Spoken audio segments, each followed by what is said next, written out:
에베소서 2장 1절에서 3절의 말씀입니다.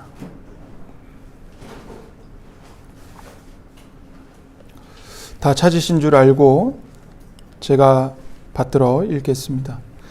그는 허물과 죄로 죽었던 너희를 살리셨도다. 그때의 너희는 그 가운데서 행하여 이 세상 풍조를 따르고 공중에 권세 잡은 자를 따랐으니 곧 지금 불순종의 아들들 가운데서 역사하는 영이라. 전에는 우리도 다 그 가운데서 우리 육체의 욕심을 따라 지내며 육체와 마음에 원하는 것을 하여 다른 이들과 같이 본질상 진노의 자녀이었더니. 아멘.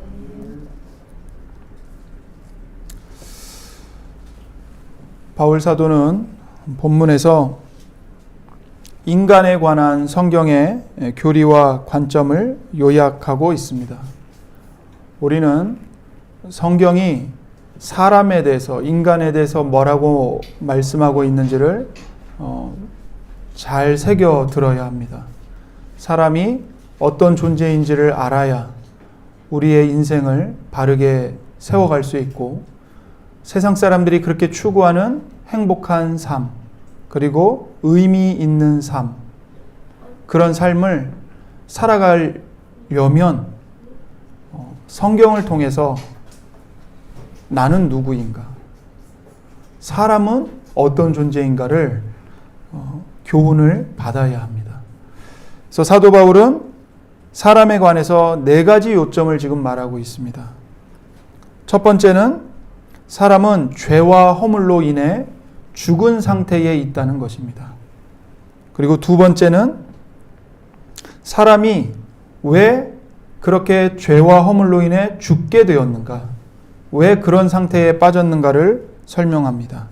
세 번째는 사람의 이런 상태와 조건이 실제로 어떤 결과를 가져왔는가, 이것을 말해주고요. 마지막 4번째는 이렇게 허물과 죄로 인해서 죽은 사람을 하나님은 어떻게 보시는가, 이 4가지를 사도 바울은 본문을 통해서 우리에게 말하고 있습니다. 우리는 이러한 문제들을 이제 숙고를 해야 하는데, 가장 먼저 오늘 이 시간에는 죄와 허물로 인해 죽은 사람의 상태에 관해서 상고하도록 하겠습니다. 1절에 보시면 이렇게 말씀하죠. 그는 허물과 죄로 죽었던 너희를 살리셨도다, 이렇게 말씀합니다. 사도 바울이 사람에 대해서 뭐라고 말하냐면 사람은 허물과 죄로 죽은 자들이다, 이렇게 말해요. 그래서 너희가 죽었었다, 이렇게 말합니다. 바울은 여기서 사람이 죽었다는 것을 육체적인 죽음을 말하기보다 그 죄의 결과인 영적인 죽음을 말하고 있습니다. 바울은 성령으로 거듭나지 않은 모든 사람은 허물과 죄로 인해 영적으로 죽어 있다고 말합니다. 예수님을 믿지 않는 모든 사람의 삶은 영적으로 죽어 있는 삶입니다. 사도 바울은 여기서 사람이 죽어가고 있다고 말하지 않습니다. 혹은 죽을지도 모른다고 말하지 않습니다. 혹은 앞으로 죽을 것이라고 말하지도 않습니다. 사도 바울이 말하는 것은 너희들은 과거에 죽었었다라고 못을 받고 있습니다. 모든 불신자는 실제로 그리고 영적으로 하나님 앞에서 죽어 있는 상태입니다. 하나님의 능력이 예수 그리스도 안에서 사람에게 임하여 그 사람이 영적으로 다시 살아나기 전에는 죄 가운데 있는 사람이고, 죄 가운데 있는 그 사람은 영적으로 이미 죽어 있는 것입니다. 사람이 영적으로 죽었다는 말은 무슨 말입니까? 죽음은 생명의 정반대죠. 그래서 죽음을 알려면 먼저 생명이 무엇인지를 알면 됩니다. 성경에서 생명은 언제나 하나님과 사람의 관계가 이 사랑의 관계를 맺는 것이 생명이다라고 얘기합니다. 예수님의 말씀을 들어보십시오. 영생은 곧 유일하신 참 하나님과 그가 보내신 자 예수 그리스도를 아는 것이니이다. 영생은 무엇이라고요? 영원한 생명은 곧 유일하신 참 하나님과 그 하나님께서 보내신 사람 예수 그리스도를 아는 것. 이게 영원한 생명이라는 거예요. 여기서 안다는 말은 그저 관념적으로 지식으로만 아는 것을 뜻하는 게 아니라 남편이 아내를 알듯이, 아내가 남편을 알듯이 사랑으로, 인격적으로, 경험적으로 아는 것을 말하는 겁니다. 그래서 생명은 하나님과 하나님의 아들이신 예수 그리스도를 아는 것입니다. 사랑으로 아는 것입니다. 그 하나님을 사랑하고 그 하나님을 실제로 즐거워하는 것입니다. 신앙생활하고 예배를 드리고 봉사하는데 억지로 짜증이 막 올라오는데 입이 이만큼 나갖고 안 하면은 안 되니까, 안 하면 벌 받으니까, 안 하면 복 못 받으니까, 그런 것은 사랑의 관계가 아닌 거예요. 하나님을 예배하는데 그 하나님을 예배하는 것 자체가 나의 최고의 행복이 돼요. 고난 중에서도 하나님의 말씀을 지키고 누가 뭐라 해도, 누가 뭐라고 욕하고 비웃고 손가락질을 하고 내가 그 말씀 때문에 손해를 당하고, 그래도 그 말씀에 순종해서 하나님을 기쁘시게 하는 것이, 그리고 하나님의 진리의 빛을 사람들에게 비추어 주는 것이 내 영혼에 진짜로 기쁨이 되기 때문에, 하나님과 그렇게 말씀을 따라 동행하는 것이 즐겁기 때문에 하는 거예요. 그게 하나님을 아는 겁니다. 하나님과 사귀고 하나님을 의지하고 하나님을 중심에 모시고 하나님을 세상에서 그 무엇보다 그 누구보다 가장 중요한 분으로 여기고 모든 일을 그 하나님을 중심으로 하나님을 위해서 행하는 거예요. 밥을 먹어도 하나님을 위해서 밥을 먹고, 일을 해도 하나님을 위해서 일을 하고, 잠을 자도 하나님을 위해서 일을 하고, 누구를 만나도 하나님을 위해서 그 사람을 만나고, 자녀를 낳아서 키워도 하나님을 위해서 자녀를 낳아 키우고, 결혼을 해도, 가정을 이루어도, 가정을 지켜도 하나님을 위해 지키는 것. 돈을 벌어도 하나님을 위해 벌고, 돈을 써도 하나님을 위해 쓰는 것. 모든 일을 다 하나님을 위해 행하는 것. 이게 하나님을 아는 겁니다. 그리고 이게 생명이에요. 하나님이 좋아하시는 것을 나도 똑같이 좋아하고, 하나님이 미워하시는 것을 나도 똑같이 미워하는 것. 하나님의 말씀을 즐거워하고 그분의 말씀을 기뻐하며 순종하는 것. 이것이 성경이 말씀하는 생명인 거죠. 그럼 죽음은 무엇이겠습니까? 이 생명의 반대입니다. 죽음은 첫 번째로 하나님을 모르는 거예요. 예수 그리스도를 모르는 겁니다.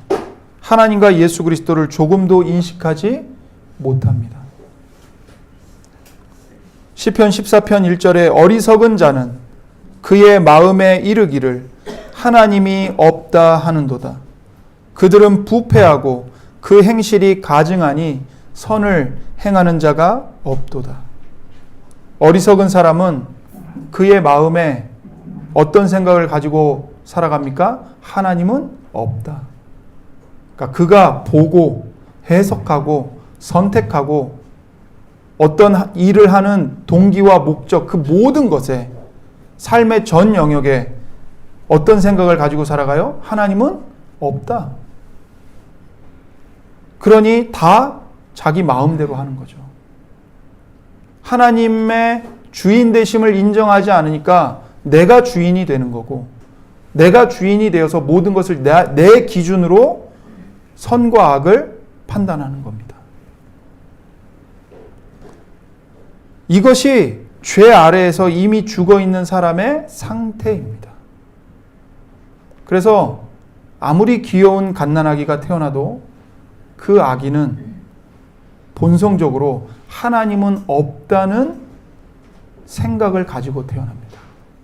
그래서 그 아기에게 아주 어렸을 때부터 부지런히 하나님의 말씀을 가르쳐야 하고 그 아이가 정말 성령으로 복음으로 거듭나기를, 다시 태어나기를 간절히 기도해야 돼요.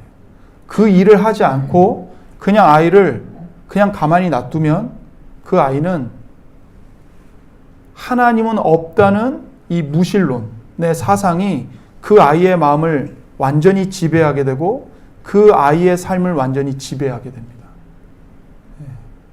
이 세상에 태어나서 자기 스스로 누가 예수님의 복음을 가르쳐 준 적도 없는데 자기 혼자 하나님을 알게 되고 자기 혼자 예수님을 믿게 되고 그런 경우는 절대로 일어나지 않아요. 왜요? 모든 인간은 태어날 때부터 죄 아래에서 죽어 있는 상태로 태어나기 때문입니다. 몸은 살아있죠. 그러나 영적으로는 죽어 있는 상태여서 하나님은 없다는 생각, 그것을 마음의 본성의 기본 값으로 설정된 채로 그 하나님은 없다는 생각이 각인된 채로 아이가 태어난다고요. 방법은 예수님의 복음을 부지런히 전하고 성령의 능력이 그 아이에게 임해서 하나님의 자녀로 다시 태어나는 수밖에 없어요. 우리가 회심하기 전에 바로 그렇게 죄와 허물로 죽어 있는 상태에 있었습니다. 우리가. 바울 사도는 예수님을 믿기 전에 우리의 상태를 뒤에서 다시 한번 설명해요. 에베소서 2장 12절에 그때에 너희는 그리스도 밖에 있었고 이스라엘 나라 밖의 사람이라 약속의 언약들에 대하여는 외인이요 세상에서 소망이 없고 하나님도 없는 자이더니. 우리는 이 말씀대로 하나님이 없는 사람들이었습니다. 우리는 하나님을 알지 못했어요. 하나님을 미워했습니다. 여러분, 내가 누군가를 가장 증오하는 방식 중에 하나가 뭡니까? 그 사람이 내 옆에 있는데 없는 사람 취급해버리는 겁니다. 투명인간 취급해버리는 거예요. 이게 그 사람에 대한 증오의 표현이에요.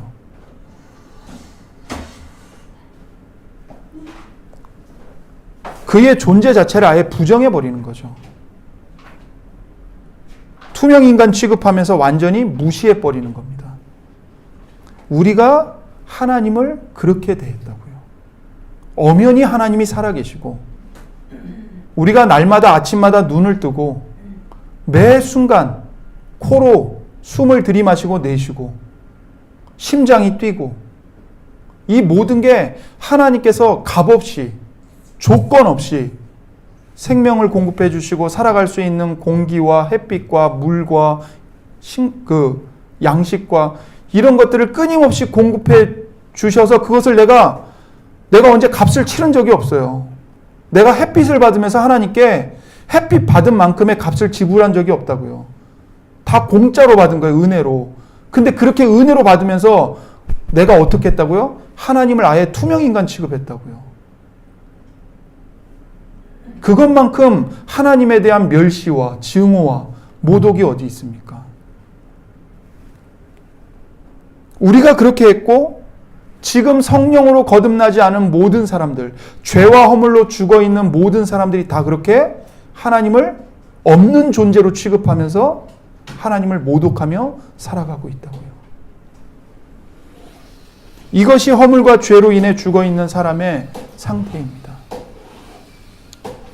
나무야,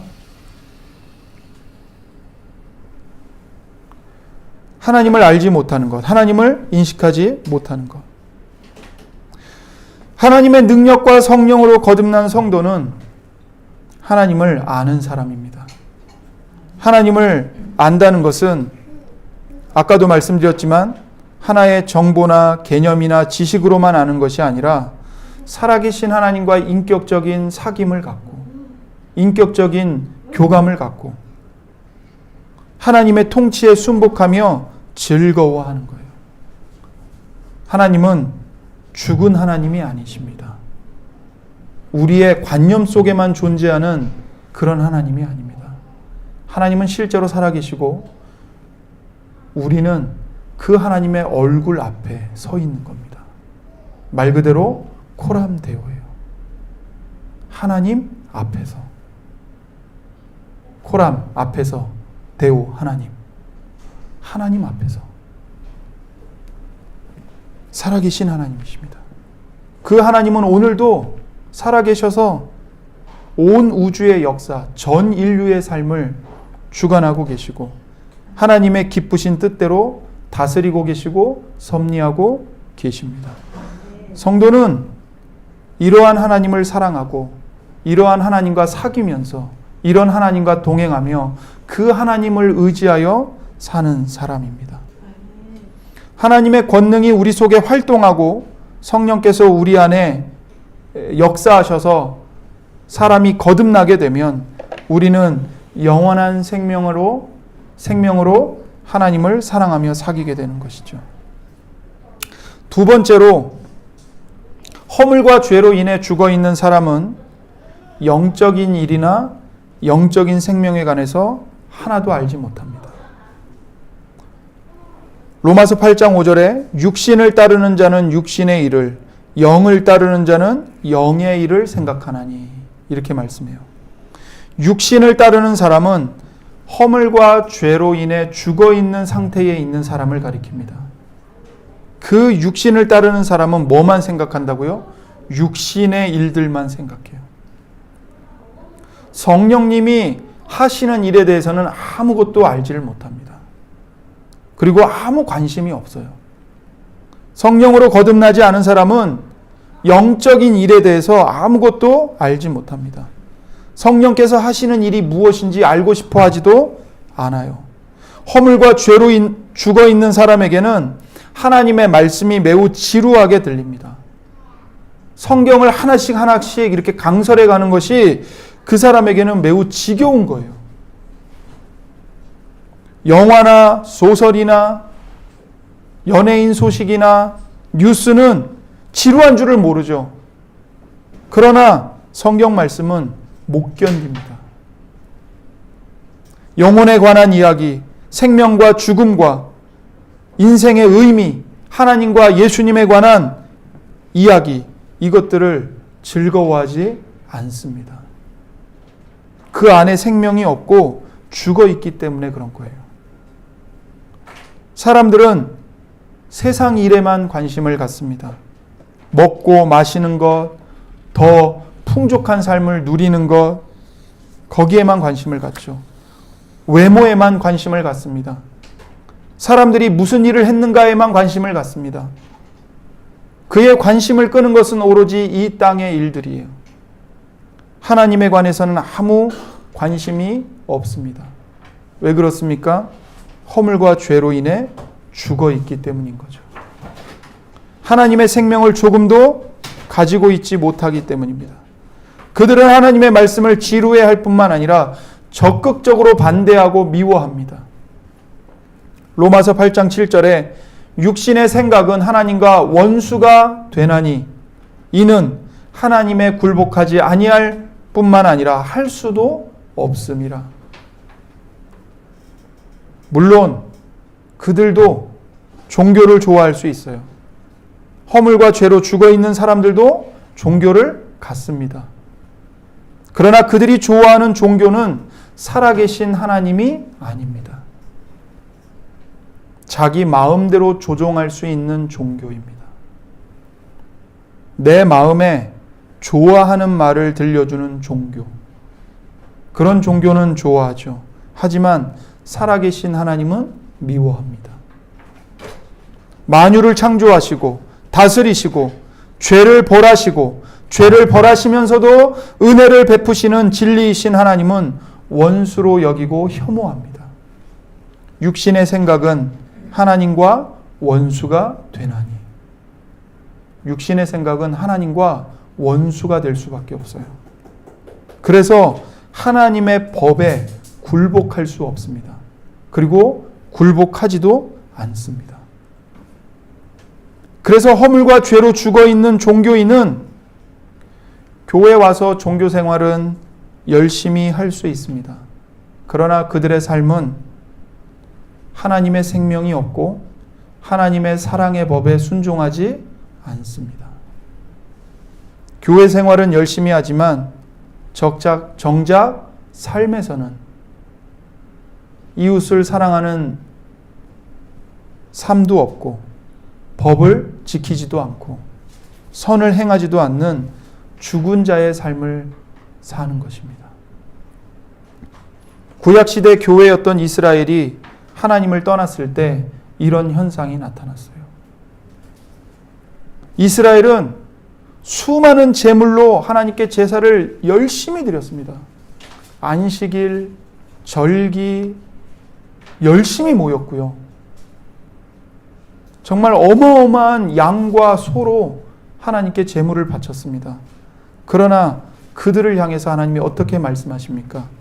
이사야 1장 10절에서 15절에 너희 소돔의 관원들아 여호와의 말씀을 들을지어다. 너희 고모라의 백성아 우리 하나님의 법에 귀를 기울일지어다. 여호와께서 말씀하시되 너희의 무수한 재물이 내게 무엇이 유익하뇨?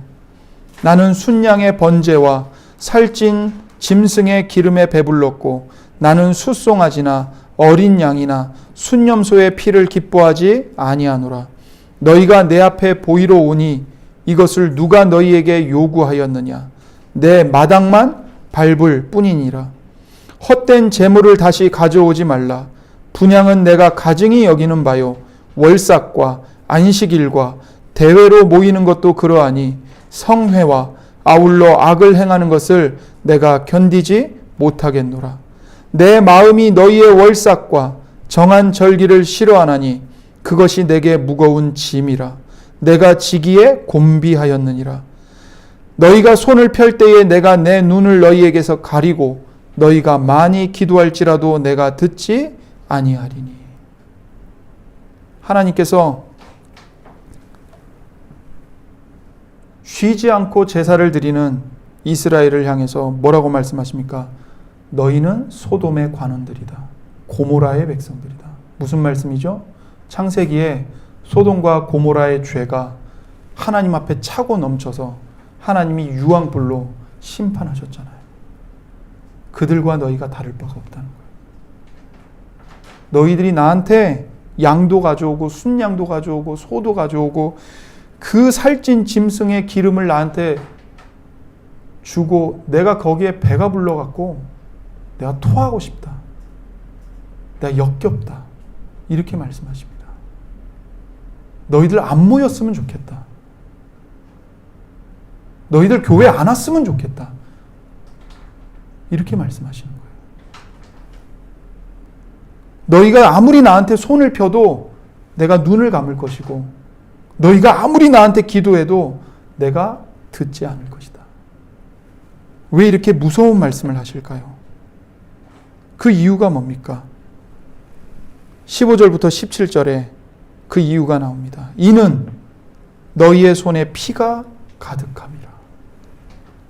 너희는 스스로 씻으며 스스로 깨끗하게 하여 내 목전에서 너희 악한 행실을 버리며 행악을 그치고 선행을 배우며 정의를 구하며 학대받는 자를 도와주며 고아를 위하여 신원하며 가부를 위하여 변호하라 하셨느니라.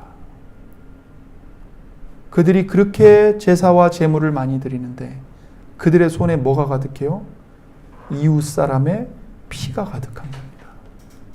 과부와 고아를 학대하고 짓밟고 그들의 신 하나를 벗겨먹기 위해서 거짓 증인을 세우고 재판을 굽게 하고 이렇게 하나님을 원수로 여기고 혐오하는 사람의 삶은 부패한 삶입니다. 여러분, 우리는 이 말씀을 정말 듣고 각성해야 됩니다. 왜냐하면 이 말씀이 지금 불신자들을 향해서, 이스라엘 사람들이 아닌 이방인들을 향해 하나님이 말씀하신 게 아니라 구약 시대의 교회였던 하나님의 백성들에게 하신 말씀이기 때문에 그렇습니다. 오늘날 하나님이 우리에게 이렇게 말씀하고 계시는지도 모릅니다.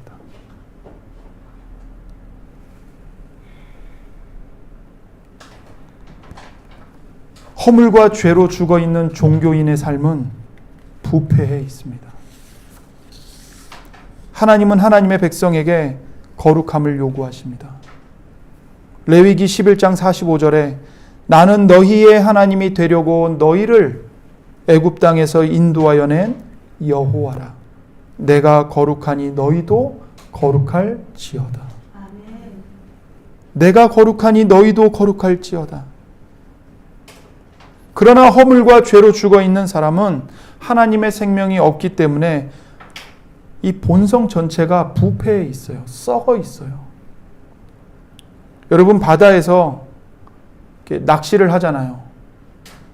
그러면 그 바닷물에서 생선을, 물고기를 갓 잡아 올렸을 때 막 펄떡펄떡 뛰죠. 활어라고 합니다. 그러나 그런 활어라 할지라도 물 밖으로 나오면 어떻게 돼요? 금방 죽어요. 금방 죽고, 그렇게 죽은 물고기는 금방 부패하고 썩습니다. 아무리 거기다가 소금을 치고 화려한 포장지를 감싸고 해도 며칠만 지나면 썩은 내가 진동을 해요. 하나님의 생명을 떠난 모든 사람이 이 죽은 생선과 다를 바가 없습니다. 아무리 세상의 화려한 것들로, 높은 지위로, 부와 성공으로, 권력으로 소금을 치고 내 인생의 어떤 만족으로 포장지로 싸고 해도 그 사람의 본질은 죽은 시체일 뿐이고 썩은 것입니다. 그 사람이 돌아다니는 모든 곳에서 썩은 내가 날 수밖에 없어요. 하나님의 생명 밖에서 죽어 있기 때문입니다. 그래서 사람은 그렇게 허물과 죄로 죽어 있기 때문에, 하나님의 생명 밖에서 죽어 있기 때문에 본성적으로 악한 것을 좋아합니다. 거짓말을 좋아하고요. 진리를 미워해요. 서로 미워하고 헛된 말을 퍼뜨리고 뒤에서 이간질시키고 자기 자신도 거짓말에 속아 넘어가요. 자기보다 강한 사람 앞에서는 굽실대고 자기보다 약한 사람에게는 매몰차죠. 멸시하고. 시편 5편 9절에 그들의 입에 신실함이 없고 입에 진실이 없어요. 그들의 심중이 심히 약하며 그들의 목구멍은 열린 무덤 같다. 그들의 혀로는 아첨하나이다. 이것이 하나님의 생명에서 떠나 죽어 있는 세상의 모습 아닙니까? 이런 삶은 살아있으나 산 것이 아니고 죽은 것입니다. 더 나아가 이런 삶은 하나님께서 가증히 여기시는 비참한 삶이라는 것입니다. 죄 아래에 있는 사람, 허물과 죄로 인해 죽어 있는 사람, 그 삶은 비참해요. 왜냐하면 하나님의 진노가 임하고 있기 때문입니다. 하나님의 진노 아래 있기 때문이에요. 이사야 1장 4절에서 6절에 슬프다 범죄한 나라요 허물진 백성이요 행악의 종자요 행위가 부패한 자식이로다. 그들이 여호와를 버리며 이스라엘의 거룩하신 이를 만홀히 여겨 멀리하고 물러갔도다. 너희가 어찌하여 매를 더 맞으려고 패역을 거듭하느냐. 온 머리는 병들었고 온 마음은 피곤하였으며 발바닥에서 머리까지 성한 곳이 없이 상한 것과 터진 것과 새로 맞은 흔적뿐이거늘 그것을 짜며 싸매며 기름으로 부드럽게 함을 받지 못하였도다. 얼마나 비참한 모습입니까? 하나님을 떠나 있는 모든 사람들의 삶이 이렇게 비참하고 피곤합니다. 현대인들을 보십시오. 기술이 발달하고 생활 수준이 높아지고 물질적으로 풍요로워져서 현대인들의 마음이 쉼을 얻고 있습니까? 이 말씀대로 온 머리는 병들었고 온 마음은 피곤하였으며 발바닥에서 머리까지 성한 곳이 없는 모습, 그게 현대인들의 모습 아닌가요? 상한 것과 터진 것과 새로 맞은 흔적뿐인데 그걸 다 감추고 있을 뿐입니다. 세상 것들로, 세상의 포장지로. 세상의 포장지를 아무리 갖다 붙여봐야 이 속에서 골병 든 게 이걸 고치지 않으면 무슨 의미가 있죠, 그게? 여러분, 유튜브를 클릭해 보면요, 놀라는 게 뭐냐면 자기의 마음을 위로해주는 그 인문학자들, 상담학자들, 그런 강연자들 그 영상 조회수가 어마어마해요. 그냥 괜찮아. 너는 너야. 이런 말을 듣고 싶어서 얼마나 많은 사람들이 그 유튜브 그 영상을 조회하는지 몰라요. 그 괜찮아 그 말 한마디를 듣고 싶어서. 삶의 마음의 짐을 좀 내려놓고 괜찮습니다. 당신 잘하고 있습니다. 그 위로를 받으려고 얼마나 많은 사람들이 그런 말을 해주는 강사들의 영상을 얼마나 많이 클릭하는지 모릅니다. 여러분, 그게 진리입니까? 정말 괜찮아요? 몸에서 암세포가 막 온 장기를 갉아먹고 있는데 괜찮아. 인생은 원래 그런 거야. 그게 진리예요?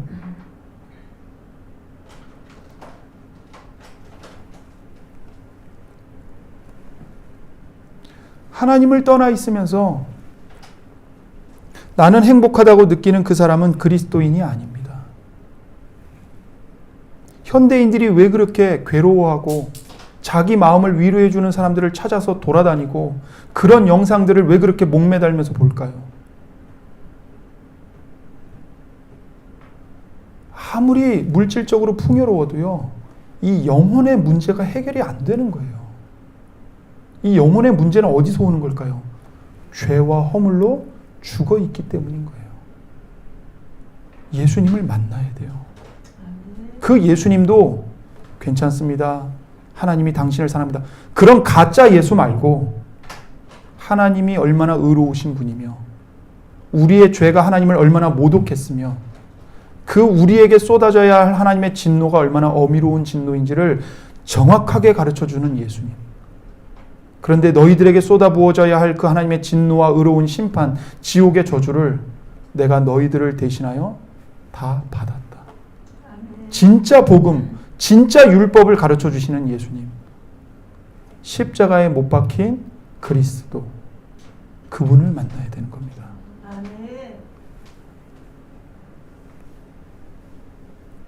만일 우리가 하나님이 없는 세상의 삶이 비참한 삶이라는 것을 받아들이지 않고 오직 유일하게 행복한 삶이 그리스도 안에 거하는 삶이라는 것을 인정하지 않는다면 우리는 그리스도인이 아닐 것입니다. 사람은 영혼과 삶이 하나님으로 가득 채워질 때, 예수 그리스도로 충만하게 채워질 때 비로소 진정한 행복과 안식과 평화를 누리게 됩니다. 여러분, 에베소서 1장 23절에서 우리가 교회를 배웠는데 교회는 어떤 곳이라고 했습니까? 교회는 그의 몸이니 만물 안에서 만물을 충만하게 하시는 이의 충만함이니라. 모든 것 안에서 모든 것을 충만하게 가득 채우시는 예수 그리스도, 그 예수님으로 가득 채워지는 공동체가 바로 교회예요. 이 예수님으로 가득 채워지는 진정한 행복, 진정한 안식, 진정한 평화를, 진정한 기쁨을 맛볼 수 있는 곳은 교회 공동체밖에 없습니다.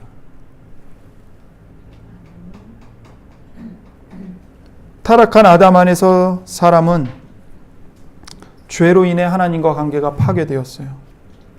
더 이상 하나님으로 채울 수 없게 되었습니다. 그러자 삶의 기쁨을 세상에서 얻으려고 몸부림치게 되었습니다. 그러나 세상은 결코 사람의 마음을 가득 채워주지 못합니다. 그럴 수가 없어요.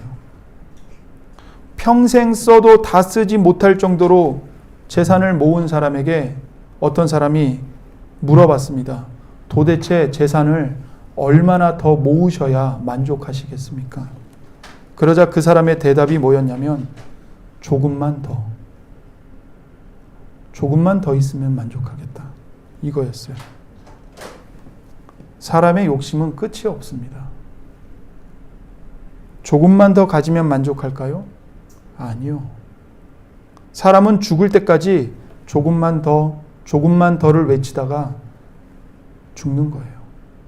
절대로 만족을 못합니다. 왜 그럴까요? 하나님께서 사람의 영혼을 천하보다 더 크고 귀한 존재로 창조하셨기 때문입니다. 여러분과 저의 마음의 주머니는요, 온 우주를 다 가진다 해도 절대로 채울 수가 없어요. 여러분의 마음의 주머니가 우주보다 더 커요. 하나님이 그렇게 지으셨어요. 오직 하나님으로만 가득 채워지도록 창조되었어요. 세상으로는 사람의 마음을, 영혼을 절대로 채울 수 없습니다.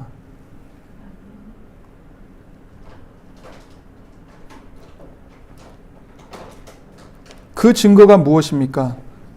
세상이 끊임없이 변화를 추구한다는 거예요. 세상은 끊임없이 변화해 갑니다. 그리고 그것을 추구합니다. 왜 그러죠? 사람이 아무리 새로운 것을 가져도 금방 실증하기 때문에 그래요. 계속해서 더 새로운 걸 찾아요. 계속해서. 항상 새로운 걸 추구합니다. 더 새로운 것, 더 재밌는 것, 더 자극적인 것, 그것을 찾아서 두루 돌아다녀요. 가만히 앉아서 잠잠히 하나님을 생각하는 것 도저히 견딜 수 없는 일입니다. 더 큰 성공, 더 높은 지위, 더 많이, 조금만 더. 그렇게 끊임없이 세상 것들을 갈망하죠. 그러나 아무리 원하는 것을 가져도 사람은 금방 실증을 느낍니다. 이것을 솔로몬 왕은 전도서 2장에서 아주 잘 표현했어요. 내가 내 마음으로 깊이 생각하기를 내가 어떻게 하여야 내 마음을 지혜로 다스리면서 술로 내 육신을 즐겁게 할까?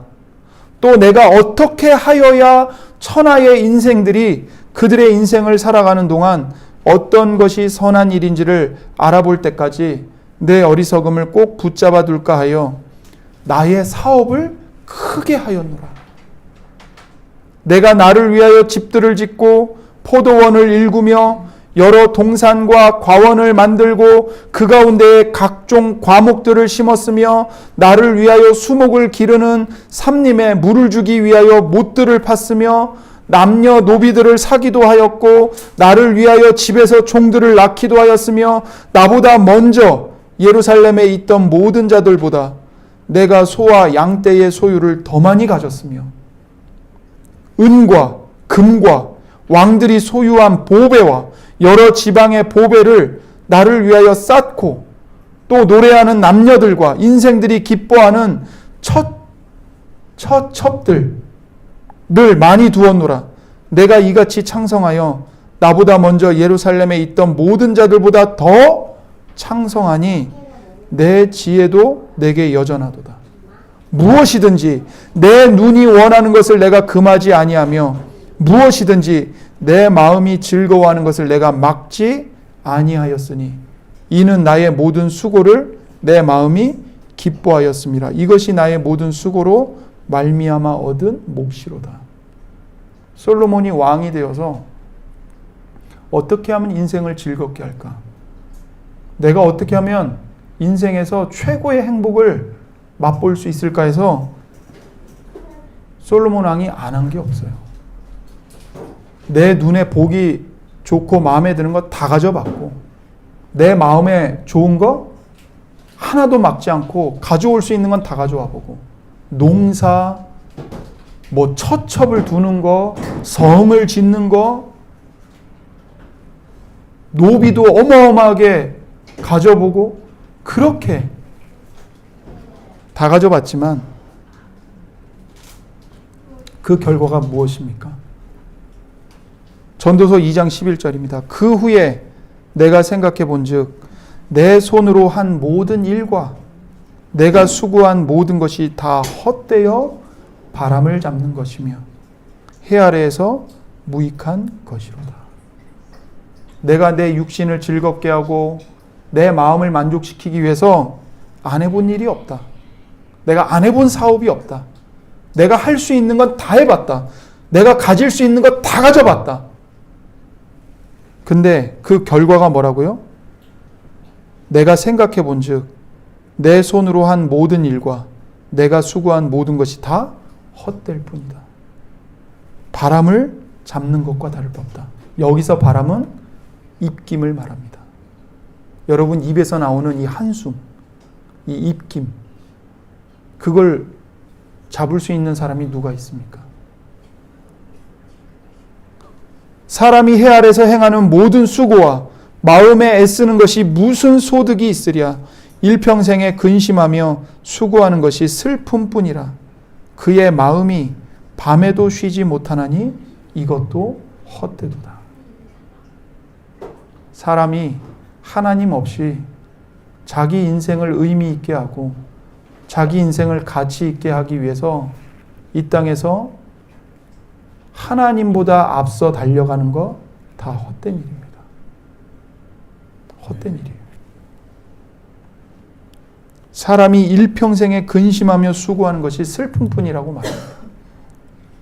그의 마음이 밤에도 쉬지 못한다고 말해요. 밤낮 없이 쉬지 않고 일하는 것, 이것도 헛되다고 말하는 겁니다. 이것이 하나님을 떠난 인생, 허물과 죄로 죽어있는 사람의 불행이며 비참함입니다. 예수님을 믿기 전에 우리가 바로 이런 사람들이었습니다. 하나님의 은혜로 구원받기 전에 우리는 허물과 죄로 죽어 있었고 하나님께 대하여 살아있지 않았습니다. 죄 아래에 있는 사람들은 여전히 죽어 있어요. 그래서 그들이 하는 모든 일은 수고와 슬픔뿐이고 밤에 쉬지 않고 그렇게 일해서 업적을 남기고 성취를 만들어내고 아무 가치와 아무 의미가 없는 겁니다. 헛될 뿐입니다. 그러나 이제 우리는 하나님의 은혜로 예수님을 믿는 믿음을 통해 하나님께 대하여 살아있는 사람들입니다. 로마서 6장 8절에서 11절 말씀입니다. 만일 우리가 그리스도와 함께 죽었으면 또한 그와 함께 살 줄을 믿노니 이는 그리스도께서 죽은 자 가운데서 살아나셨음에 다시 죽지 아니하시고 사망이 다시 그를 주장하지 못할 줄을 알미로라. 그가 죽으심은 죄에 대하여 단번에 죽으심이요 그가 살아계심은 하나님께 대하여 살아계심이니 이와 같이 너희도 너희 자신을 죄에 대하여는 죽은 자요 그리스도 예수 안에서 하나님께 대하여는 살아있는 자로 여길지어다. 우리는 그리스도와 함께 연합해서 함께 죽고 함께 살아난 사람들입니다. 십자가에 못 박혀 죽으신 예수 그리스도와 연합해서 함께 우리는 죄에 대하여 죽었어요. 그리고 무덤에서 다시 살아나신 예수 그리스도와 함께 연합하여 하나님을 향하여 우리가 다시 살아났습니다. 그래서 여러분이 이 땅에서 행하는 모든 일은 절대로 헛되지 않습니다.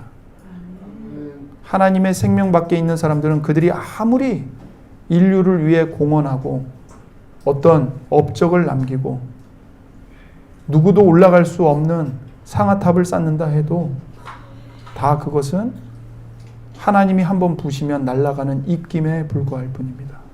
그러나 그리스도와 함께 죽고 그리스도와 함께 다시 살아난 모든 성도들, 그 모든 성도들이 하는 일은 주님 안에서 절대로 상을 잃지 않습니다. 여러분이 주님의 이름으로 쓰레기를 하나 줍는 것, 여러분이 주님의 이름으로 어린아이 하나를 영접하는 것, 여러분이 주님의 이름으로 목마른 사람에게 물 한 잔 주는 것, 여러분이 주님의 이름으로 감옥에 갇힌 사람들에게 찾아가서 그들을 돌보는 것, 여러분이 주님의 이름으로 헐벗은 사람에게 옷을 입혀주고 굶주린 사람에게 밥을 먹이는 것, 여러분이 주님의 이름으로 나가서 돈을 버는 것, 여러분이 주님의 이름으로 이웃을 겸손히 대하는 것, 하나도 헛된 것이 없습니다. 주님 안에서 담대함을 갖고 기쁨과 소망을 갖고 행하십시오. 여러분이 주님의 이름으로 설거지하고 청소하고 매일매일 반복되는 그 뒤치다거리, 정말 지겨워서 그만두고 싶은, 이게 도대체 무슨 의미가 있나? 매일매일 반복해야 되는 그 뒤치다거리, 하나님을 믿지 않는 예수님의 생명 밖에 있는 사람들은 헛된 일을 반복하는 것일 뿐이지만 예수님 생명 안에 있는 성도는 의미 있는 일을 하고 있는 겁니다. 가치 있는 일을 하고 있는 거예요. 하나님이 창조하신 이 창조 세계를 보존하고 유지하는 일을 하고 있는 겁니다. 여러분의 가정과 여러분의 삶을 지키는 일을 하고 있는 거예요. 여러분이 그 귀찮게 여기는 뒤치다거리를 하루라도 안 해보세요. 집이 어떻게 되나? 난장판이 됩니다. 난장판이 돼. 그런데 여러분이 주님의 이름으로 그 일들을 하는 것은 여러분의 가정을 주님을 위해서 지키는 거예요. 가족들을 지키는 거예요. 그게 주님 안에서 의미가 없는 일입니까? 무의미한 일입니까? 아니요. 여러분이 어린아이를 하나 대하더라도 그 아이를 인격으로 대하는 것, 하나님의 형상대로 지음받은 한 인격이다. 그 아이를 수단으로 대하지 않고 그냥 일개 숫자 중에 하나로 여기지 않고 그 아이를 정말 하나님의 형상으로 대하는 것.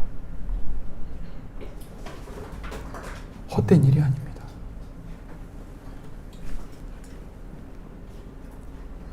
기억하십시오. 우리는 예수님과 연합하여 다시 살아난 사람들입니다. 아멘. 에베소서 2장 4절에서 5절에 긍휼이 풍성하신 하나님이 우리를 사랑하신 그 큰 사랑을 인하여 허물로 죽은 우리를 그리스도와 함께 살리셨고 너희는 은혜로 구원을 받은 것이라. 아멘. 긍휼이 풍성하신 하나님이 우리를 사랑하신 그 큰 사랑을 인하여 허물로 죽은 우리를 그리스도와 함께 다시 살리셨습니다. 우리 모두가 하나님의 은혜로 구원을 받은 겁니다. 여러분은 예수님을 믿는 그리스도인으로서 하나님을 향해 살아있어요. 하나님 앞에서 살아있는 사람들입니다. 우리가 자격이 있어서가 아닙니다. 우리가 의로워서 된 것도 아니에요. 우리의 행위로 말미암은 것이 결코 아닙니다. 오직 하나님의 은혜로 말미암은 일입니다. 하나님께 감사하십시오. 하나님을 기뻐하십시오. 하나님을 즐거워함으로써 하나님을 영화롭게 하십시오. 마지막으로 우리는 허물과 죄 때문에 죽어있는 이웃들을 위해서 기도해야 합니다. 그들의 겉모습이 어떠하든, 그들이 얼마나 잘 살든, 그들이 무엇을 가지고 자랑하든, 그들이 어떤 희망을 품고 있든 그들의 영혼은 실제로 비참한 상태에 있습니다. 우리는 불신자들을 불쌍히 여겨야 합니다. 우리는 그들을 위해 끊임없이 기도해야 합니다.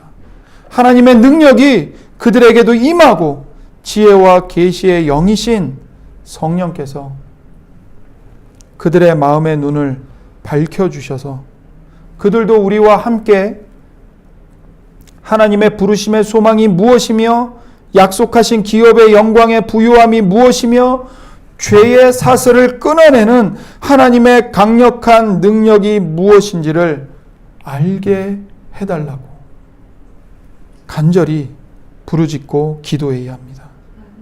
또한 그들에게 이 복음을 전하기를 힘써야 돼요. 힘써야 됩니다. 그리고 그 복음이 헛되지 않도록 우리가 착한 행실로 복음의 빛을 그 사람들에게 비춰줘야 합니다. 말로만 복음을 전하고 삶은 엉망진창이고 이기적이면 복음의 빛이 다 가려지죠. 우리의 입으로 복음을 전해야 됩니다. 그리고 우리의 몸으로 복음의 빛을 비춰줘야 합니다. 또한 다른 나라에 가서 복음을 전하는 선교사들을 위해 기도하며 후원해야 합니다. 우리 교회가 있는 이 지역, 여기만 관심을 가질 것이 아니라 해외 선교사들, 해외 믿지 않는 사람들, 다른 나라 사람들을 그들에 대해서도 관심을 가져야 합니다. 우리 말씀의 교회도 지금 6명의 선교사를 후원하고 있습니다.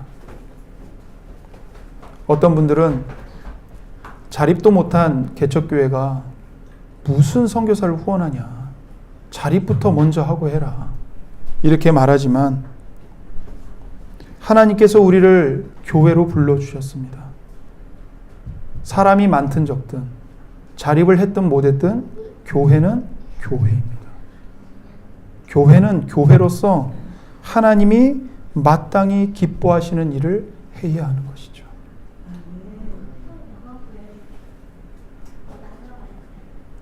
우리가 하나님께서 기뻐하시는 일을 하면 나머지는 하나님께서 책임져 주십니다. 허물과 죄로 인해 죽어있는 비참하고 곤고한 사람들, 이웃들을 위해서 교회는 하나님께 기도해야 하며 복음을 전해야 하며 착한 행실로 복음의 빛을 비추어 주어야 합니다.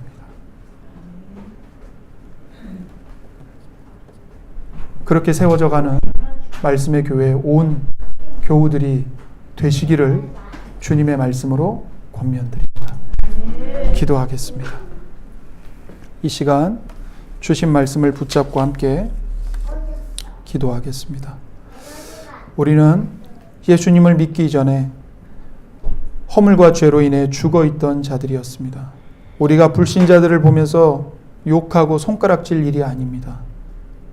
그들과 다를 바 없는 죄인들이었고 죽어있던 사람들이었습니다. 그런데 어느 날 갑자기 하나님의 성령이 우리에게 갑작스럽게 찾아오셨고 하나님의 복음의 은혜가 내가 원한 적도 없고 내가 요구한 적도 없는데 내가 노력한 것도 아닌데 갑자기 임해서 우리가 거듭나게 되었고 예수님을 예수님으로 하나님을 하나님으로 알아보게 된 것입니다.